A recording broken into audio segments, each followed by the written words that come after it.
Casi al final de la Biblia nos encontramos con 21 cartas de los primeros líderes del movimiento de Jesús. Fueron escritas a pequeñas comunidades de creyentes dispersos en diversas ciudades en todo el mundo romano. Ahora, escribir estas cartas tomaba mucho dinero y esfuerzo en el mundo antiguo. Así que cada carta fue preparada con mucho cuidado de principio a fin. Y eso quiere decir que debemos leerlas como una obra literaria completa. Entonces, hablemos acerca de cómo leer las cartas del Nuevo Testamento en su contexto literario. De todos los primeros líderes cristianos, el apóstol Pablo fue quien más cartas escribió. Tenemos 13 en el Nuevo Testamento.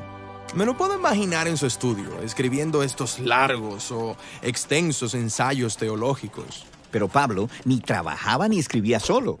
De hecho, él muchas veces menciona personas de su equipo que le ayudaron a producir las cartas. Cierto, Timoteo o Silas. Sí, Pablo andaba constantemente con sus compañeros misioneros, desarrollando sus ideas en la medida que hablaban, debatían y enseñaban juntos.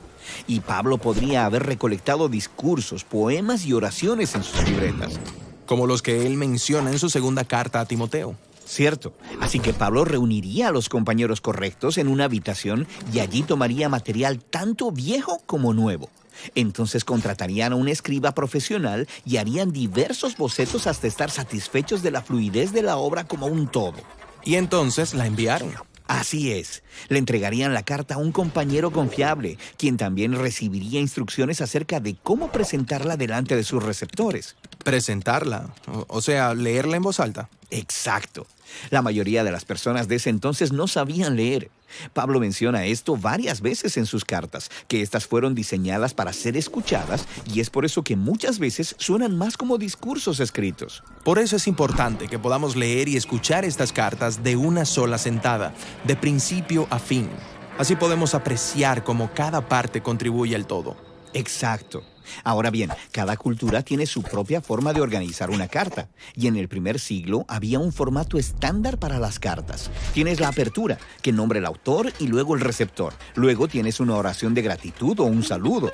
Luego viene el cuerpo de la carta. Esta parte es la razón principal por la que se escribe la carta, lo que el receptor debe saber o hacer al respecto. ¿Cierto? Y entonces viene la conclusión, que pudiera tener ciertos saludos, planes de viaje, una última petición o una oración. Entonces, es útil ver cómo una carta del Nuevo Testamento puede dividirse en estas partes.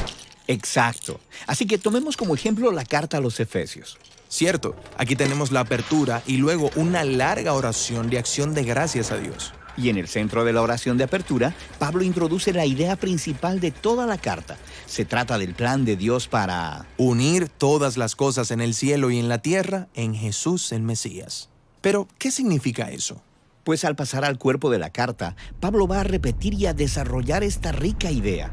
Cierto, pero en el cuerpo de la carta es fácil perderse y perder el hilo de lo que Pablo está hablando. Totalmente. La carta a los Efesios tiene alrededor de 3,000 palabras. Y eso es una corta al compararla con las otras cartas.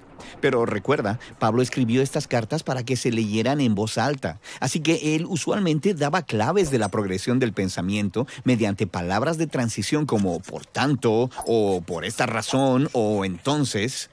Ok, entonces el cuerpo de Efesios se subdivide en muchos párrafos, pero todos empiezan con estas palabras de transición. Exacto, y cada párrafo tiene su propia idea principal. Y el primero es sobre cómo el Jesús resucitado es rey por encima de todo y todos. En cuanto a ustedes, esto es a los gentiles, ahora han sido incluidos en la nueva humanidad creada por Dios.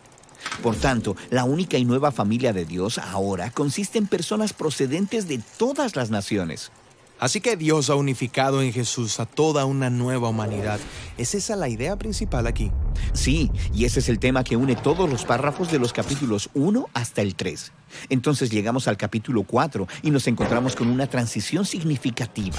Por tanto. Sí, esta palabra de transición es como una bisagra entre la primera y la segunda mitad de la carta. La nueva humanidad unificada en Jesús. Por lo tanto, ¿qué? Excelente pregunta. Sigamos adelante y resumamos los párrafos del capítulo 4. La nueva humanidad de Dios es realmente diversa, así que debemos vivir juntos como la nueva creación de Dios. Eso requiere, pues, que aprendamos a amarnos y a perdonarnos porque somos uno. Esta sección es sobre el vivir en unidad. Exacto, y ahora puedes ver cómo todas las partes de la carta se unen en un mismo hilo de pensamiento. Dios ha unificado una nueva humanidad en Jesús, por tanto, debemos vivir de una manera que fomente esa unidad. El verlo dividido de esta manera es de mucha ayuda. Es como tener un mapa que nos ayuda a que no nos perdamos. Exacto, y puedes leer cada carta del Nuevo Testamento de esta misma manera. La divides en partes más pequeñas para poder ver el mensaje de cada párrafo.